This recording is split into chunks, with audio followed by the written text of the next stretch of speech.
How to tag someone on Instagram bio. That's what I will show you in this video. But before we begin, make sure to subscribe to the channel and ring the bell to get notified whenever a new video is uploaded. With that said, let's get started. So go ahead and open up Instagram and log into your account. Once you do that, click on the profile icon at the bottom right and then click on edit profile at the bottom of the profile picture. Here you want to click on bio,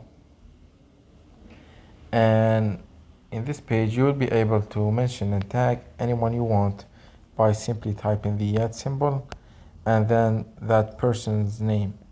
So for example, let me try The Rock,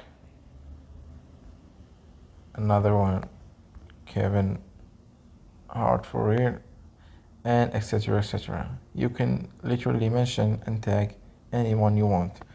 And once you're done, all that you need to do is click on the check mark icon at the top right of the screen to save, and then click on it again to save the changes. And as you can see, I just tagged these two persons and mentioned them in my bio. So that was it for this video. That's how you can mention people in your Instagram bio. If you have any questions, please leave them in the comment section down below. With that said, see you in the next video.